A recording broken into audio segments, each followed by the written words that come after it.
Bab 8. Malam pengantin. Gadis itu sempat berpikir bahwa Gaston akan menuntut malam pertamanya, sehingga dirinya benar-benar gugup. Perlahan dia melangkah untuk memunguti kemeja dan celana milik Gaston dengan sedikit ragu. Tentu saja khawatir jika pria itu akan menerkamnya secara tiba-tiba. Gaston merebahkan tubuhnya di kasur dengan telentang, sehingga sekujur tubuhnya terekspos bebas di mata Dara. Sementara gadis itu semakin memejamkan mata untuk menahan rasa cemasnya. Usai merapikan kemeja dan celana milik suaminya, Dara masuk ke kamar mandi karena terasa ingin buang air kecil. Dan setelah keluar dari kamar mandi, dia mendengar sesuatu.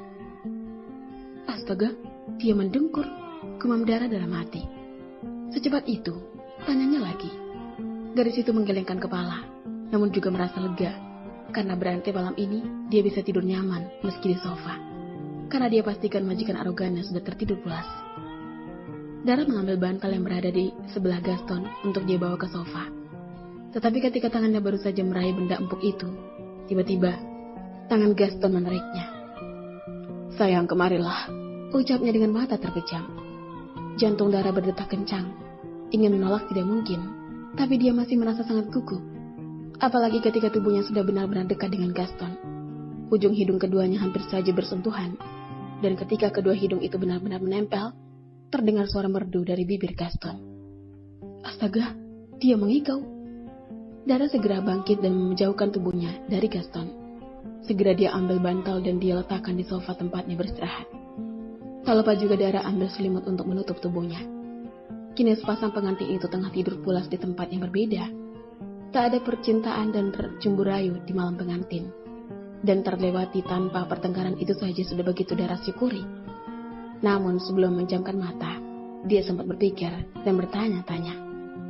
Apakah memang sudah jadi kebiasaan Gaston tidur hanya mengenakan boxer? Pagi telah tiba. Dara membuka mata dan merapikan bantal serta selimut ke tempatnya. Tanpa membangunkan sang suami, dia keluar dari kamar dan segera ke dapur. Namun dia begitu terkejut ketika melihat ada sosok wanita yang tengah berdiri di dapur. Perlahan Dara berjalan mendekat, dan ternyata wanita itu adalah Nyonya Mariam.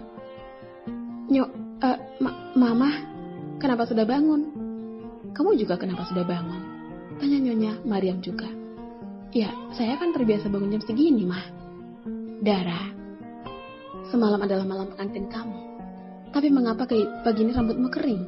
Jangan-jangan, ucapan Nyonya Mariam terhenti.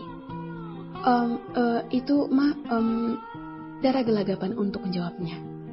Keterlaluan Gaston, Mama pasti akan menegurnya. Tugas tanya Mariam. Jangan, Ma, Tuan gak salah. Saya yang salah, karena saya tiba-tiba semalam datang bulan. Dara terpaksa berbohong, karena jika Nyonya Mariam benar-benar menegur Gaston, maka imbasnya juga akan kembali kepada dirinya. Ya sudah, kalau memang seperti itu keadaannya. Tapi Gaston tidak menyuruh macam-macam kan? Tanya Nyonya Mariam lagi. Dara menggeleng dengan menunduk, dan setelah itu dia sudah terbebas dari pertanyaan induk singa, karena Nyonya Mariam kembali ke dalam kamar. Mama istirahat aja, biar Dara yang masak, pinta Dara. Baiklah, kalau begitu Mama ke kamar dulu, tutur Nyonya Mariam. Dara melakukan aktivitas pagi seperti biasa, sementara yang sedang berada di dalam kamar baru saja menggeliat hendak membuka mata. Tidak ada yang berubah. Gaston pun bangun, merasa seolah dirinya belum menikah.